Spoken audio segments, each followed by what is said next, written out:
Et si on réhabilitait une bonne fois pour toutes la 3D? Hein? Ah oui, bonjour!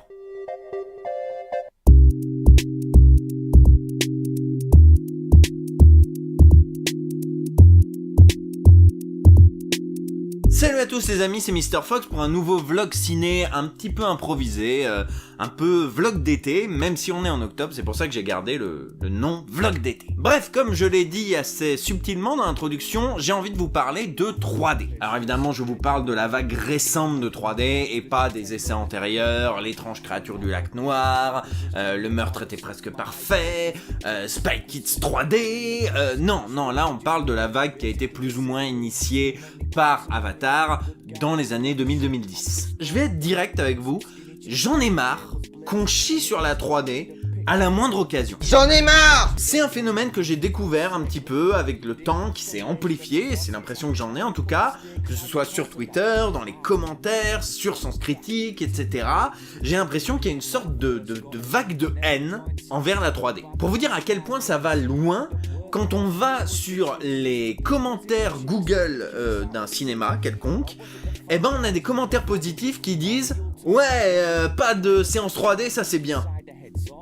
Donc c'est bien. Pour commencer cette vidéo, j'ai envie de revenir sur plusieurs reproches qui reviennent régulièrement sur la 3D et essayer un petit peu de les démonter parce que, voilà, ça m'énerve un petit peu tous ces reproches faits à tort et à travers sur la 3D. Ouais, la 3D c'est vraiment une astuce de merde des studios pour vendre leurs tickets de cinéma plus cher. Alors on va pas se mentir, c'est en partie vrai.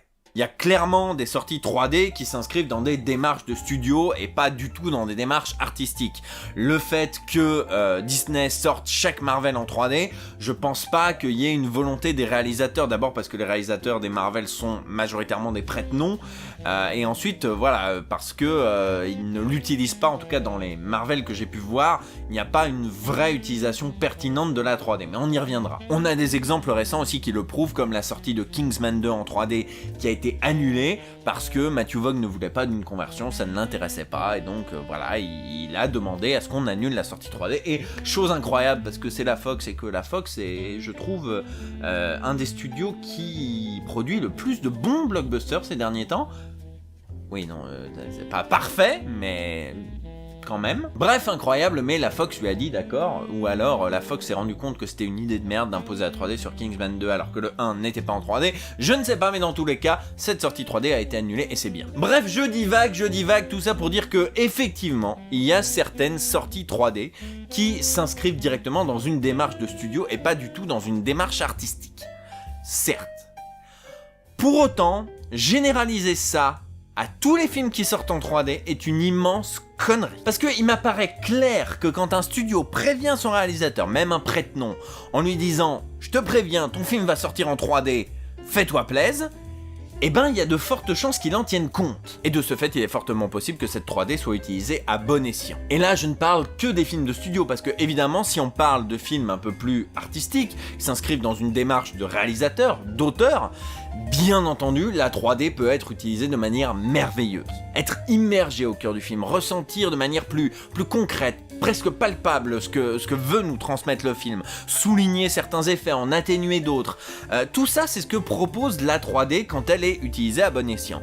Et certains réalisateurs, je pense qu'on en parlera tout à l'heure, l'utilisent parfaitement à bon escient. Bref, généraliser l'utilisation de la 3D que fait Marvel à des films comme Mad Max Fury Road, les Pixar et j'en passe, c'est une connerie. Ouais, franchement, j'ai pas envie de payer mon ticket de cinéma 3 € de plus. Alors déjà, je ne sais pas dans quelle ville, voire quel pays tu habites, mais généralement la majoration 3D c'est entre 1 et 2 €. Et si tu me dis, ouais mais 2 € à chaque fois c'est cher, est-ce que t'es sûr quand même de pas oublier de ramener tes lunettes parce que ça te ferait économiser 1 €? Bon là je chipote, mais très sincèrement, 1 ou 2 € par rapport au prix actuel du ticket de cinéma, même quand, comme moi, on a une carte UGC, c'est pas tant que ça, en tout cas ça m'apparaît pas tant que ça. 1 ou 2 €, c'est une moitié de la portion petite frite à McDo. Chez un kebabier, pour 1 €, t'aurais quelques lamelles de kebab. Dans une gare, dans un arrêt de métro, ça suffirait même pas à payer une canette. Bref, je pourrais continuer à faire des exemples pendant des heures, mais ce que je veux dire, c'est que 1 euro de majoration, ça me paraît pas excessif vis-à-vis de l'expérience que propose la 3D. Ce qui m'agace le plus, je crois, c'est que les gens qui disent « Ouais, j'ai pas envie de payer 1 euro de plus pour la 3D », c'est les mêmes qui achètent un gigantesque paquet de popcorn pour 10 balles, quoi. À un moment, fixez-vous des priorités, j'ai envie de dire. C'est popcorn ou 3D, et pour moi, le choix est vite fait. Ouais, mais alors franchement, moi j'habite à Paris, et le prix de la séance, plus le prix de la 3D, ça fait 15 balles.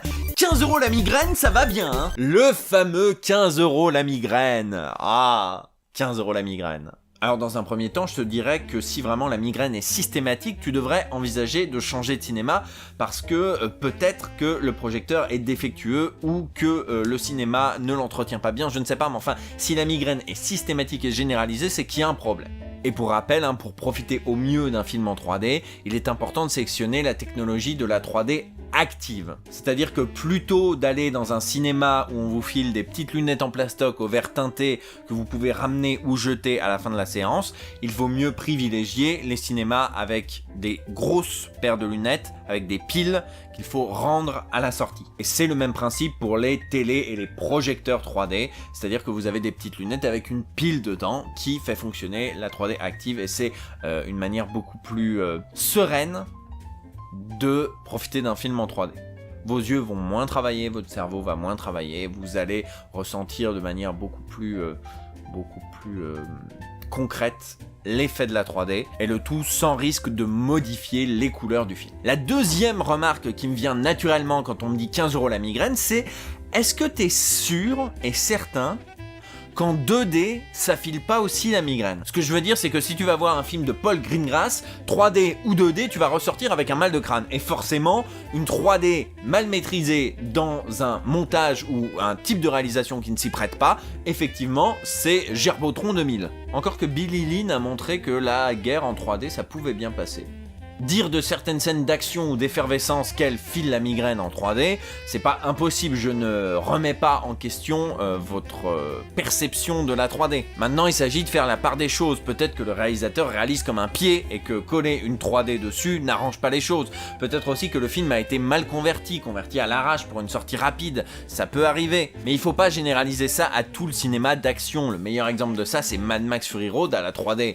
Formidable, et pourtant c'est un film d'action, et même d'action ininterrompue, on est sur 2 heures non-stop. Et pourtant c'est pas migrénophile ou migrénophage ou migrénophobe, bref, démerde-toi, ça colle pas la migraine Mad Max Fury Road en 3D. Parce que c'est maîtrisé de bout en bout, parce que les scènes tournées en 3D fonctionnent bien, que les conversions sont réussies, tout ça a été fait avec minutie et talent. Et à moins d'avoir affaire à des cas particuliers où on est sûr que vraiment il gère pas la 3D, genre Paul Greengrass, pour ne citer que lui, ou vraiment des démarches, comme on l'a dit, des démarches putassières de studio où tu sens que ça n'a pas été pensé pour, ou que la conversion est torchée rapidement. En dehors de ça, moi je conseille quand même de laisser le bénéfice du doute, c'est quand même la moindre des choses, et notamment quand on va voir des films comme un DreamWorks. Par exemple, je suis allé voir Baby Boss en 2D en me disant, ben voilà, c'est un film sur les bébés, l'amitié fraternelle, etc., le monde de l'entreprise. Est-ce que la 3D va vraiment apporter quelque chose? J'en suis pas sûr. Eh ben, je m'en suis mordu les doigts. Je m'en suis mordu les doigts parce qu'il y avait plein de scènes où je me disais « Ah putain, ça aurait tellement bien rendu en 3D !» Donc dans tous les cas, ça coûte rien d'accorder le bénéfice du doute, surtout quand c'est des réalisateurs de talent, des réalisateurs qui ont déjà fait leurs preuves. Ça coûte rien d'aller le voir en 3D. Enfin si, 1 euro, mais encore une fois, on y revient, 1 euro, c'est pas si cher comparé à de l'expérience. Ouais, enfin moi, si je vais au cinéma, c'est pour voir un film, pas un parc d'attractions. Franchement, le grand 8, j'ai passé l'âge. Bien sûr. Parce que l'utilisation de la 3D, évidemment, ça se limite aux séquences en vue subjective, parc d'attractions. T'as déjà vu un film en 3D ? Genre vraiment? Bon là je vanne, je taquine, c'est clair qu'il y a des films qui usent, abusent et surabusent de l'effet parc d'attractions. Notamment des films de studio et notamment Disney, j'ai en tête des séances très pénibles d'Alice au Pays des Merveilles ou de Le Monde Fantastique d'Oz. Ou comme cet enfoiré de Resident Evil Retribution, arrête de m'envoyer des ralentis et des chargeurs en 3D, j'ai compris que tu défraillais du zombie, putain c'est chiant. Ou même, pour revenir un peu plus dans le passé, de Spy Kids 3D, de Shark Boy et Lava Girl. Mais quand même, ça fait un moment maintenant, on a dépassé ce stade, je pense, avec la 3D. Je pense que aussi bien les réalisateurs que le public ont dépassé le stade du « Yeah, on va en coller plein les mirettes, etc. » La 3D aujourd'hui se fait plus subtile, mais plus subtile, ça veut pas dire inexistante. Et là, on en arrive à une deuxième remarque qu'on fait souvent. Ouais, franchement, sur ce film, la 3D, elle sert à rien. Faudrait savoir ce que vous voulez, les gars. Soit, il y a plein d'effets de jaillissement et ouais, je suis pas au parc d'attractions, soit, elle est subtile et dans ce cas-là, vous dites « Ouais, ça sert à rien !» Il y a peut-être un juste milieu. Une 3D avec des jaillissements, c'est pas forcément un mal en soi. Ça peut être fait de manière ludique, bien dosée, prenant totalement sa place dans son contexte, son parti pris. Non, ce qui fâche, c'est quand un film se sert de n'importe quel prétexte pour te balancer des trucs dans la gueule ou s'approcher de la caméra. Une bonne 3D, selon moi, ça veut pas dire une 3D qui te rappelle toutes les 2 secondes que le film est en 3D. Ça, c'est Spy Kids 3D, c'est Alice au Pays des Merveilles, c'est pas une bonne 3D, ça. La 3D, évidemment, peut se faire plus discrète par moment. Pendant un chant contre chant de dialogue, c'est sûr que on va pas te balancer au visage des trucs, ça servira à rien. Mais ces scènes de discussion, ces scènes peut-être un peu plus subtiles, servent évidemment à accentuer notre ressenti quand on tombe sur des scènes vraiment où la profondeur prend toute son ampleur. Ça fait beaucoup de heurts. Si on te met en 3D une scène dans une petite chambre avec 2 personnages qui discutent de manière relativement exiguë, avec des gros plans, etc. Et effectivement, peut-être que ça va pas te marquer, te sauter au visage, mais quand juste après tu vas te retrouver dans un immense couloir avec une personne qui avance vers la caméra, peut-être que d'un seul coup ça va te prendre beaucoup plus aux tripes qu'en 2D. Peut-être et même probablement que sur le moment tu vas pas te dire « Oh c'est vrai, le film est en 3D, putain, elle est ouf cette 3D !» Mais tu vas vivre plus intensément cette séquence et quand tu vas ressortir du film, tu vas te dire beaucoup plus facilement « Putain, cette séquence, elle était ouf !» La 3D, elle est là pour souligner certains aspects, certains effets, certains passages d'un film et elle peut tout à fait le faire avec beaucoup de talent. Ça veut pas dire qu'il faut te balancer des objets à la gueule H24. Je pense pas que ça ait un intérêt. Bon, je crois que j'ai fait le tour des remarques récurrentes. La 3D, ça sert à rien. La 3D, ça coûte cher. La 3D, c'est une arnaque des studios. La 3D, c'est un parc d'attractions. Ouais, non, je crois que j'ai fait le tour. Alors je vous entends déjà derrière votre écran en train de dire « Ouais, Mr. Fox, tout ça, c'est bien joli, ta théorie, mais moi, la semaine dernière, j'ai payé 15 balles pour voir un film en 3D où la 3D servait à rien, et en plus, j'ai eu la migraine. » Eh ben, écoute, je suis navré pour toi, mais c'est aussi peut-être parce que tu choisis mal tes films. Peut-être que tu choisis des films convertis avec le cul, réalisés par un réalisateur qui n'en a rien à foutre de la 3D, qui n'a même pas pensé une seule seconde au fait que la shaky cam en 3D, ça va bien 2 minutes. Peut-être que t'es tombé sur une 3D fade, sur une technologie pas au point, tout est possible. C'est pourquoi j'ai décidé de te présenter 10 films à voir en 3D. Mais genre à voir en 3D, c'est-à-dire qu'il faut les voir en 3D. Il faut les voir en 3D. Il faut les voir en 3D. Encore un coup. Il faut les voir en 3D. J'ai fait une petite pile de films et tous les films que je vais vous présenter ici existent en Blu-ray 3D. Donc n'hésitez pas, si vous avez une installation 3D, ce qui aujourd'hui est plus compliqué quand on a une télé, mais beaucoup moins compliqué quand on a un Projo, parce que la quasi-totalité des Projos modernes font 3D. Même les moins chers, même les à 200 ou 300 balles, ils font 3D généralement. Bref, si le cœur vous en dit, vous pouvez vous procurer ces Blu-ray 3D. En plus aujourd'hui, à part 2-3, ils se trouvent relativement pas chers. Et si vous vous dites « Ouais, mais moi j'ai pas de lecteur Blu-ray 3D », rappelez-vous que la PS3 en est un. Alors avant de commencer, j'aborde rapidement 2-3 cas qui sont intéressants quand même. Piranha 3D, j'ai pas hélas le Blu-ray 3D ici, mais c'est un film, comme son nom l'indique, il a vraiment été pensé pour la 3D, et je vous invite vraiment à le voir en 3D, comment dire, une sorte de jouissance gore, ma foi très agréable, très régressive mais très agréable. Je parlerai aussi de Coraline, je parlerai aussi de Seul sur Mars, qui a une très bonne 3D, Le Bon Gros Géant, qui a aussi une très très bonne 3D, très bien utilisé. Et puis il y a aussi Tintin, le secret de la licorne, qui est, je crois, la première utilisation de la 3D par Spielberg. La motion capture de manière générale se prête très bien à la 3D puisqu'on capture la performance d'un acteur au sein d'un environnement totalement modifiable à l'envie, et c'est extrêmement propice à la 3D. Là pour le coup Tintin, c'est vraiment la cour de récréation de Spielberg, c'est énormément de bonnes idées. Le film déjà de base est très réussi, si vous l'avez pas vu voyez-le, et n'écoutez pas les gens qui disent comment un américain pourrait adapter Tintin. Il le fait mieux que nous. Nous, on sort Spirou, Gaston, etc. Lui, il arrive à bien adapter une BD franco-belge. Ça nous fout le seum, c'est normal. Mais il faut passer ces a priori-là et mater ce film. Bon alors, en 10e, Minuscule. Minuscule est la vallée des fourmis perdues.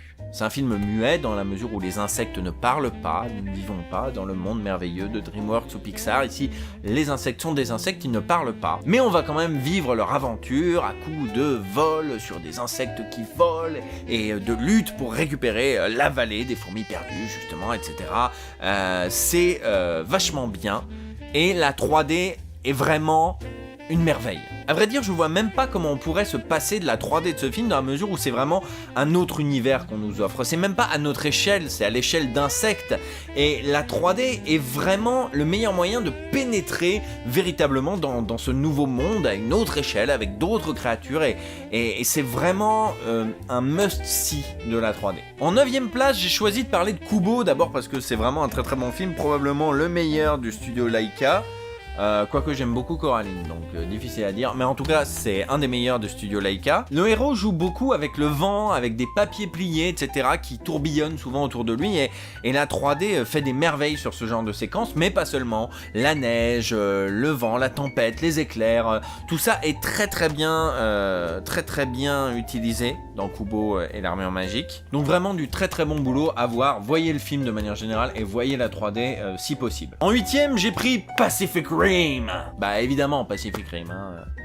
D'ailleurs je remarque que la 3D isométrique est présente sur le boîtier. Et justement, Pacific Rim, on est pile poil dans le cas que je citais tout à l'heure, du studio qui impose la 3D à un réalisateur qui se dit bah du coup, je vais penser mon film en 3D. Alors Guillermo del Toro s'est clairement fait plaisir avec cette création 3D, au-delà, un peu comme Minuscule, du changement d'échelle, du fait de vivre au milieu de gigantesques monstres, et où la 3D trouve vraiment sa place de manière parfaite. Au-delà de ça, même les séquences avec les humains, tout ce qu'on va avoir comme salle d'écran avec beaucoup de lumière, etc. La 3D rend ça particulièrement beau.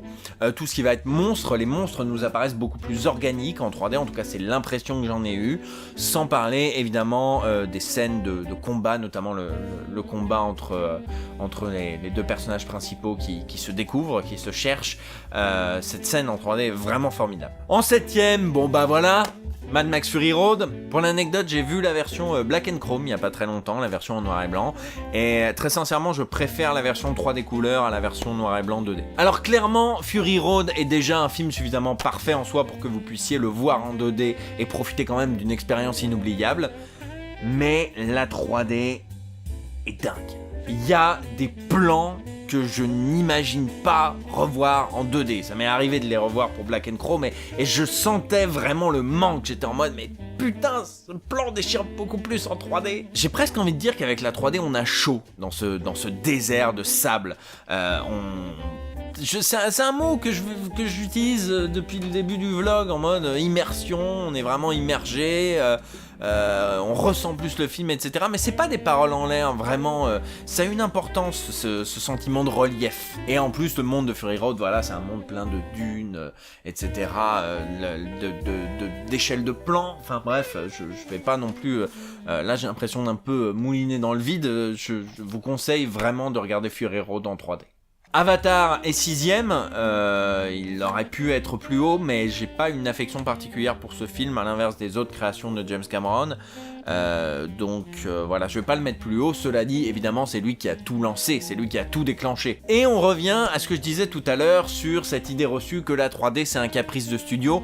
Avatar est clairement la vision d'un réalisateur, d'un auteur, d'un créateur, quelqu'un qui a voulu imposer son univers en 3D, quelqu'un qui a voulu nous transmettre toute l'immensité, la diversité et tout ce qu'offre Pandora. En 5ème, Détective D2. Détective D2, franchement, un film d'arts martiaux en 3D, ça ne se refuse pas. Le kung-fu c'est génial.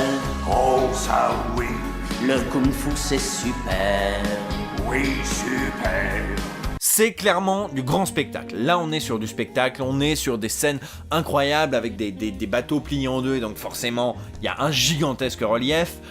On parle, on va revenir un petit peu sur la notion de cinéma-spectacle, de parc d'attractions, etc. Mais évidemment, on nous balance des fléchettes et des shurikens dans la gueule, évidemment. Mais justement, c'est pas putassier, c'est pas en permanence, c'est pas on te secoue en te disant le film est en 3D.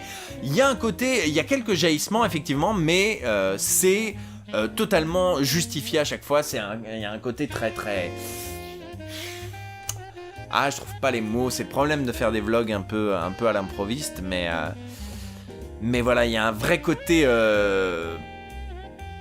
spectaculaire dans ces scènes, et c'est bien dosé, c'est pas toutes les 2 minutes on t'envoie un shuriken, non, c'est des rappels à l'ordre toujours bienvenus. Et alors vous allez me dire, pourquoi lui ? Pourquoi Détective D2 ? Bah d'abord parce que c'est Tsui Hark, et Tsui Hark c'est genre un des best réalisateurs de films de ce genre, donc clairement voilà, on pouvait pas tomber mieux. Et puis parce que c'est un film très bien écrit, je veux dire le kung-fu n'est pas un prétexte à faire tout et n'importe quoi, on est sur une intrigue assez bien menée, assez bien fichue, bourrée d'humour aussi, c'est aussi ça qui est plaisant, on a pas mal de touches humoristiques dans ce film. Je vous dirais bien de voir le 1 d'abord, mais moi j'ai pas vu le 1 au moment où j'ai vu le 2, et j'ai quand même surkiffé le 2 qui de toute manière est un préquel, donc avec pas les mêmes acteurs, donc voyez Détective D2 et voilà quoi. En numéro 4, c'est Life of Pi 3D de Ang Lee. Life of Pi ou l'Odyssée de Pi d'Ang Lee, ça fait un moment que je l'ai pas vu, donc je vais pas non plus vous bullshiter la gueule en mode oh là là 3D incroyable, parce que ça fait un moment que je l'ai pas vu.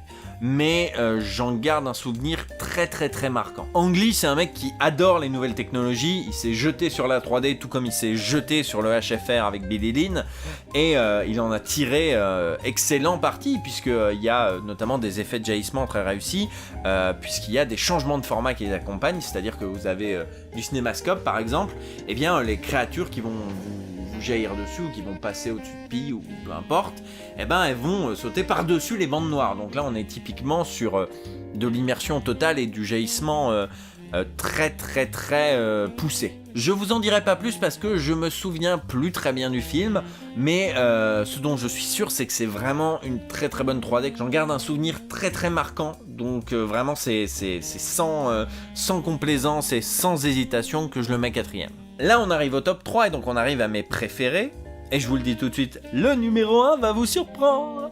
Voilà. Le 3ème c'est The Walk.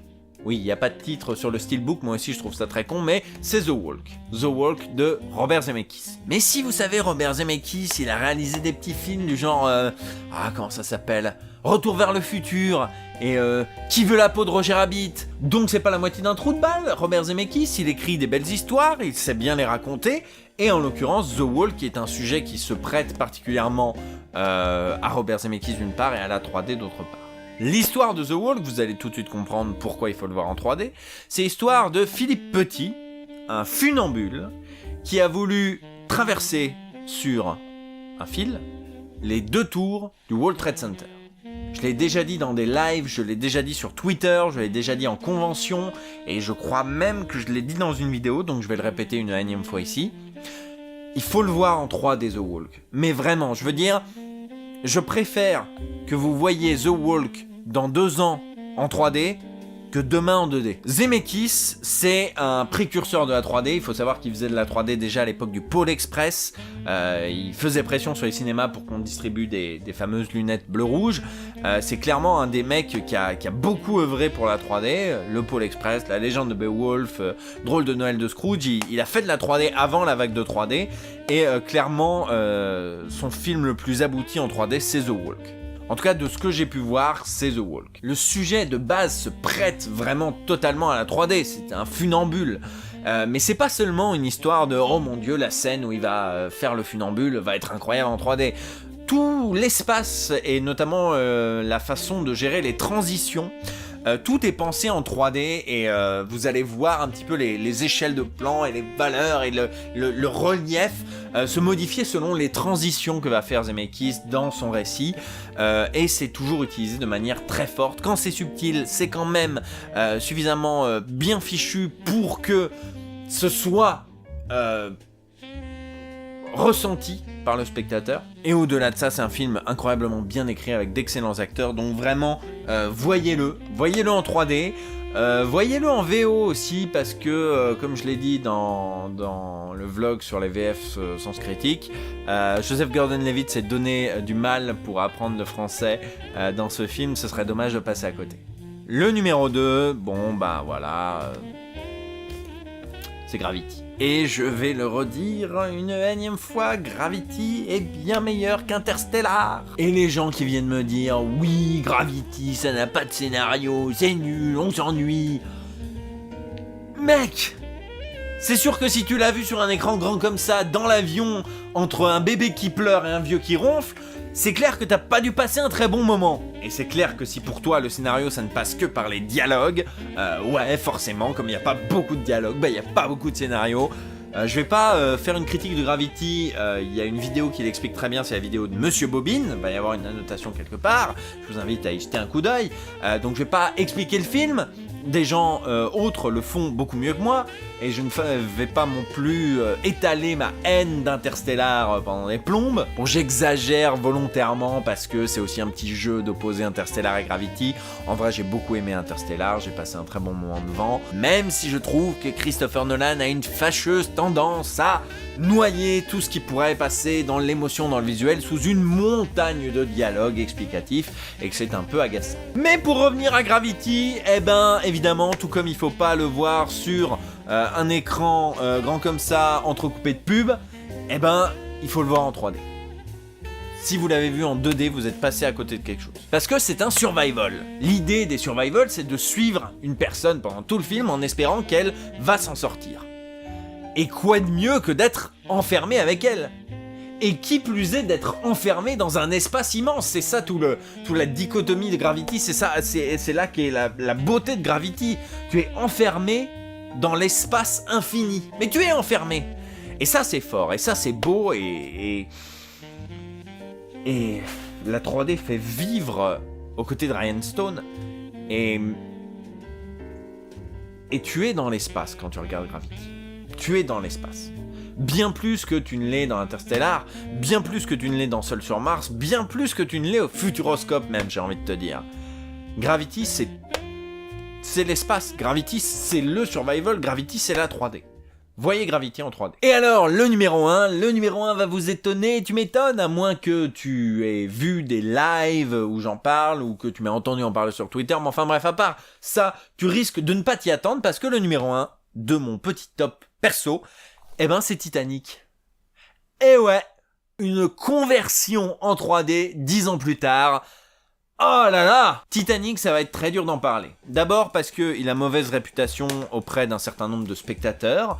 qui pensent que c'est un film mélodramatique qui tourne uniquement autour d'une histoire d'amour à l'eau de rose, et c'est normal parce qu'il y a un personnage qui s'appelle Rose, et qui pensent que c'est juste fait pour pleurer dans les chaumières. Il y a même des gens qui réduisent le film à la chanson de Céline Dion. En mode, tu leur dis Titanic, ils pensent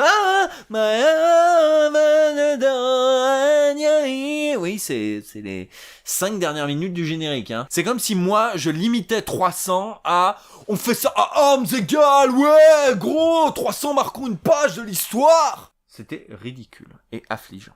Je ne le referai plus, promis. Bref, évidemment, c'est complètement idiot de limiter Titanic à ça. Titanic est une grande fresque de 3h15 qui aborde tout un tas de thèmes, qui t'offre du grand spectacle, qui t'offre évidemment de l'émotion, évidemment, on va pas s'en cacher, mais clairement, le limiter à l'aspect histoire d'amour, c'est ridicule. D'autre part, quand tu dis Titanic converti en 3D, évidemment, tu te dis, ah bah ça c'est une demande des studios, pour surfer sur le succès d'Avatar, et pour surfer sur les 100 ans du Titanic. Ce à quoi je répondrais que c'est l'une des conversions 3D les plus chères de l'histoire du cinéma.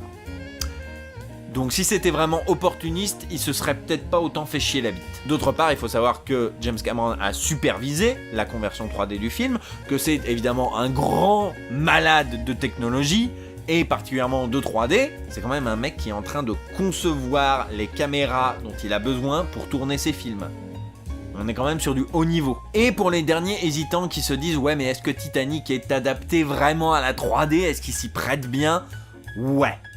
Beaucoup plus que des conversions comme L'étrange Noël de Monsieur Jack ou Jurassic Park. Ou La menace fantôme, lol. Donc clairement, c'est un film qui s'y prête incroyablement bien, et d'ailleurs j'ai entendu parler 1 milliard de fois via Guillaume, mais il m'a jamais retrouvé le lien de l'interview d'époque, mais à l'époque déjà James Cameron disait qu'il aurait voulu le sortir en 3D, mais que le marché n'était pas prêt du tout, et effectivement le temps lui a donné raison. Alors est-ce qu'il faut croire à cette soi-disant interview d'époque? Si vous la retrouvez, dites-le moi.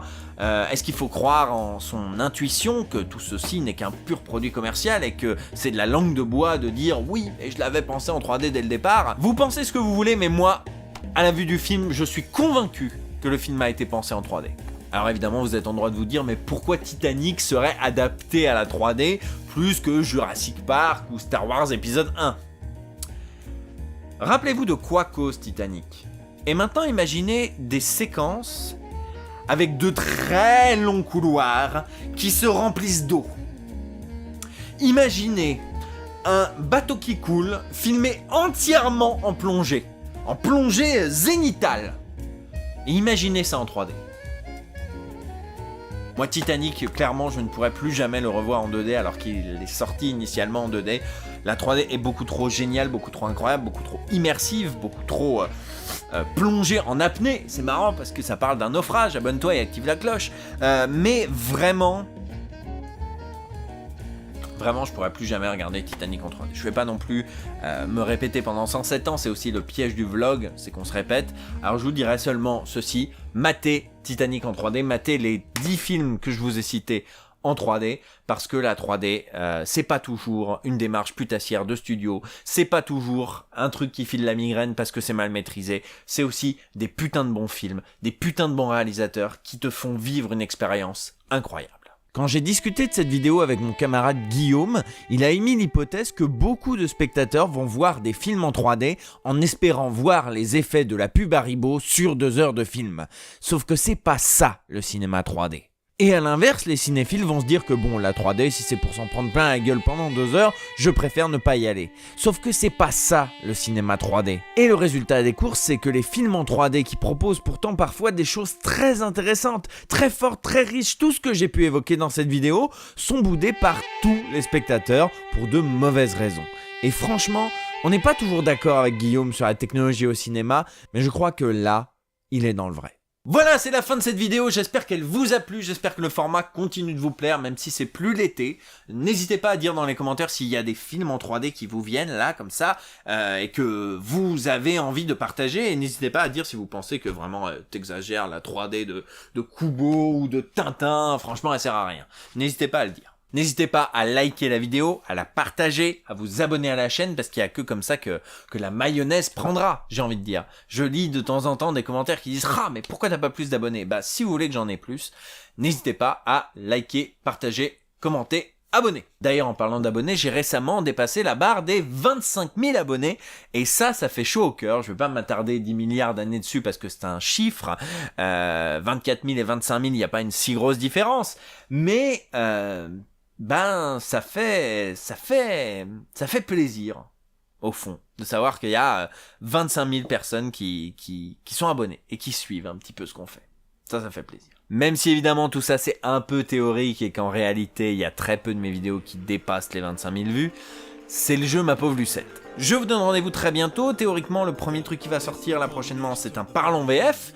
Suivront des Fox DVD, des FAQ du doublage. Bref, il y a plein de trucs en projet. Donc je vous dis à la prochaine fois. Ciao. Cypher with the rhymes, parallel to the climb. Pumping with the mic and I move it like a dime. Gotta keep it swift and